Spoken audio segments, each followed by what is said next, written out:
Modou Wade laa tudd dëkk Jogo moo li war a génn bi de mooy dañoo am jaaxle ndax jaaxle gi mooy nun doon liggéey ci jasel bi ñu daan ko subventionné di ko andi baykat yi di ci bay di ci gis seen bopp li ci mën di bay nu dem ba yàgg nag am rupture boo xamante ni nii taay yëpp tool yi ñu ngi dee bay surga yaa ngi xëy di toog amuñu gasoil gisuñu dara te boo waxee ministre bi mu ni gasoil bi doy na am nañu lu ñu dépôt am nañu lu ñu lii te doon gaz bétaan ba ñu kooree ba léegi gisuñu ko gasoil bi jasel bi nga xam moom la doon roose suñu tool it gisatuñu ko léegi nag loolu nun moo nu jaaxal nu bëgg a yëglu nag ba nga xamante ni ki nga xëy mooy njiitu réew mi ci boppam nun lañu bëgg mu yëg suñu jafe-jafe yi ndax jafe-jafe yi métti na ci baykat yi surtout nun waa horticulture yi nun noo ngi nii engrais bi dañ subventionnement bi ministre bi waxoon ne dañ ko subventionné ba ne dana yomb ci yéen engrais li mu jar ren fukki at yii ci suñu ginnaaw nit gisu ko fu mu ko mos a jaaree ci àddina danoo dem ba danoo jaaxle jàmbaar lañu nag waaye wax dëgg yàlla amuñu ko nu dimbali amaguñu ko nu jàppale nañ ni jàppale dimbali ñu subventionné ni jasal bi nu man koo jël dugal ko ci CIE yi nga xam ne CIE fii tey su ngeen jëlee bu dee di jël ngeen baan yi fi nekkoon nga xëy moom la ñu defoon CIE yi autorisé leen ñuy ko jox baykat yi su ngeen fa demee tey ji yu wow ko ngeen fekk dara néew fa baykat yaa ngi xëy toog nga bi seeni bidon jaaxle ko méttee métti koor yi gaa ngi ñëw waaye fi mu ne nii taluñu kori ndax seeni tool la ñu tal tool yaa ngi nii wow koŋ nanu président geesu waxatuñu bu mu nu boolee kenn na yable ay ndaw ñu dëkk ci monde rural bi gis li fi ne jafe-jafe yi fi nekk ñu saafara sunu jàngoro yi sonn nañu Jogo ak Fass Boye ak sonn ñaay bii rek kay daanaka lépp a yem moom fii ba nooto nun ñëpp ci leen bokk ku jooy ak ku jooy waaye jooy yi moom yëpp la nun ñëpp moom wax dëgg yàlla lii métti na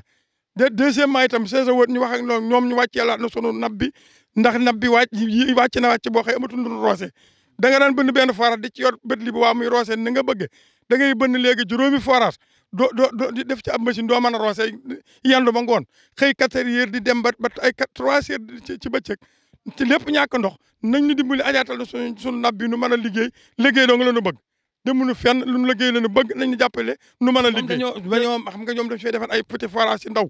waxoon ne ni ndox mi du yéeg du wàcc waaye actuellement nii xam naa gars yi kañ nañoo wax dara moo tax nab bi dafa wàcc ba ñëpp man waxalan laa leen ko sama bopp direct nee naa leen ndox mi xoolal leen ko ndox mi wàcc na amatul lu mën a roosee jàppale leen noo ci waxal naa leen ko semaine benn dong fi mu ne nii baykat yi fi ne mën nañ ma cee seere ñëpp am jafe-jafe ndox gasoil bi nag moom daa ñëw jéggati ko moom gasoil bi moom suñu gaawul moom léegi tool di su ko wax moom loolu moom lañ ko xam mooy alimenté moto pompe yi ni yor gasoil bi lay utiliser mooy jasel oil bi moom lay utiliser ñu defal nu ci ay CIE di ko jox ñu koy joxaat baykat yi ñu di ko ànd di bay tey nag loolu mënatuñu ko léegi moom maanaam tey ku nu mën a jàpp jasel bi bu ñu mënta am jasel bi tam ñu subventionné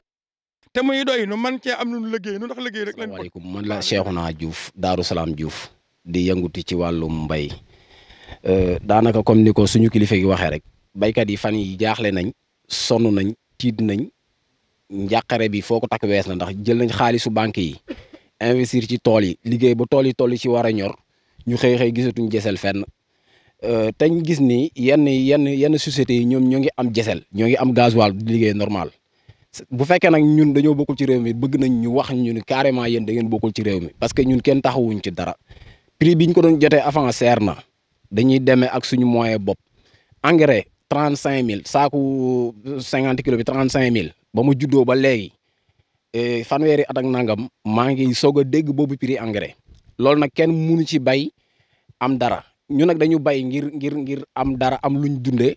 bay ngir suqali réew mi parce que mbay ku ne xam na ni dafay développer réew mais ak nii muy demee nii waxuma la muy développer réew waaye dama yaakaar ni béykat yi dinañ xëy tëdd te nag nit nag mënut a ñàkk a lekk mënut a ñàkk a naan buñ leen taxawul dem ba amuñu luñ lekk amuñu luñ naan loolu mooy dem ba indi violation parce que tamit bëgguñu ko fii ay responsable nga fi gis ay xale ñuy xëy ci tool yi ku jàng ba pare jàng nga ne man damay dem bay ji parce que da nga fekk sa papa di bay mais da nga waroon fekk sa papa développé wu ci mbay waaye ak nu muy demee ci at yii ñu génn nii diggante daaw ak daaw jéeg ñu dem si ñaari atu corona yi liñ bay ni gàññi yàqu si tool yi ren ñu ne prix yi baax na ñu bay ba toll ci war a ñoral nii gaz ñu xëy benn fépp gasoil doo ko am keroog bi ma seetaanee ministre mu ni gasoil doy na man ree damaa jàpp fi ma tëdd ma ne gasoil bi doy na gasoil bi mu doyee ñun gisuñu dégguñu suñ tool yaa ngi nii wow benn tool rek lañ la woon mais bu doon mën nañu wër tool boo fi dem nii la mel tool yi pomme de terre yi carottes yi supame yi tamaate yi lépp a yàqu daal maanaam lépp ndax am na ci loo xamante ne moom fu ne même bu amoon gasoil sax yàqu na ba pare loolu nag kenn képp mën a saafara mbir moomu muy président de la république bëgg nañ moom mu wut ay nit ñu bët ci baykat yi te bañ a diglu liñ koy wax ci télé yi bari nañ ñu tax toog ci télé yi gis nga mbay buñ ko bëggee régler nii la ñuy def wàcc ci terrain bi régler ko fii mais plateau bureau ay séminaire yooyu régler wut mbay ñun dañuy xool ñi seen mbay développé ñi koy développé ci tool yi la ñuy dem xam réalité yi xam la baykat yi di dund fii ku fi ñëw boo amee xool di nga yërëm ñi fi nekk parce que sonn nañ moom daal ñaar yi nañu ci dimbali na gasoil bi doy ñu wàññil ñu ko subventionnel ko comme ni muy def yenn industrie parce que nag am nañ ay sources yu leer ni yenn industrie seen diesel dafay doy te dañ leen koy jaayee prix boo nga xamante ni bii nii prix bu normal la prix bu yomb sax boobu ñun loolu la ñuy revendiquer ñooñu góorgóorlu nag ngir bëgg a am luñ suturoo mën a yar njaboot geeg yooyu bu lii dëkkul nag dañu mujj bàyyi tool yi rek te buñ bàyyi tool yi réew mi jaxaso du béykat yi rek kay sonn de transporteur bi dina ci am problème marché ba ca caaro yi ku fa taxaw xam ni ñii marché bi ña koy alimenté ñooñu boo bëggee sam réew développé war nga leen a dimbali nga dem Touba marché bi ña koy alimenté te lépp mi ngi jóge ci zone de Niayes bi gis buñ ñee nag subventionné wuñ béykatu dër yi dana ma jaaxal parce que am nañ suñu moroomu béykat yu nekk ci wàllu dañ leen subventionné engrais kon ñun dafa mel ni ñun lañ geesuwut luy tax ñu war ñoo geesu loolu moo ñu indi fii. Donc Vieux Ba, agriculteur zone de Diogo. Donc la sortie d'aujourd'hui s'explique par la rupture constatée dans le diesel au niveau de la zone de Diogo. Il a été constaté donc depuis presque 2 mois. Les GIE donc détenteurs des quotas diesel souffrent énormément de cette rupture. Et vous n'êtes pas sans savoir que donc c'est eux qui alimentent donc les pompes agricoles. Et si ces pompes sont à sec au niveau donc de la source diesel, alors évidemment les cultures périssent et bien entendu vont disparaître définitivement. Et vraiment, c'est une alerte, c'est une invite à l'État pour que l'État également prenne ses responsabilités et qu'il vraiment prenne au sérieux le monde agricole. On ne peut pas comprendre aujourd'hui que les paysans du littoral, les paysans de la zone des Niayes ne puissent pas aujourd'hui disposer de subventions, non seulement au niveau des entrants, mais également, ils ne disposent pas également d'engrais.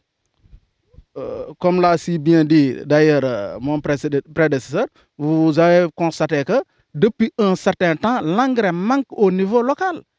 Aujourd'hui, le prix de l'engrais a triplé, allant de 9 000 jusqu'à 35 000. C'est anormal ce que nous trouvons dans la zone des Niayes. C'est la raison pour laquelle nous invitons l'État à prendre des mesures sérieuses afin que ce monde agricole soit protégé. Parce que la protection est nécessaire, parce que vous n'êtes pas sans savoir que si le diesel n'est pas disponible, la conséquence directe, c'est la disparition des produits agricoles. Et cette disparition a des conséquences telles que le taux de chômage. Vous n'êtes pas sans voir que c'est un secteur qui résorbe pas mal de jeunes, et par conséquent, ces jeunes ont besoin de travail et il appartenait à l'État de leur trouver du travail. Moi, je pense que ce qui peut pérenniser le travail des jeunes, ce qui garantit le travail des jeunes, c'est la continuité et la prise de service, bien entendu, des produits agricoles. Mais il n'y a pas que le chômage. Nous avons également, beaucoup de familles vont être réduites à la pauvreté pour la bonne et simple raison que cette chaîne de valeur que constitue l'agriculture alimente et le marché, alimente également les charretiers, les transporteurs et ceux qui vendent au niveau des marchés de Thiaroye, de Touba ou de Kaolack. C'est ce qui fait son importance. C'est la raison pour laquelle nous invitons l'État à le prendre au sérieux et à vraiment faire de sorte que le diesel, qui est une source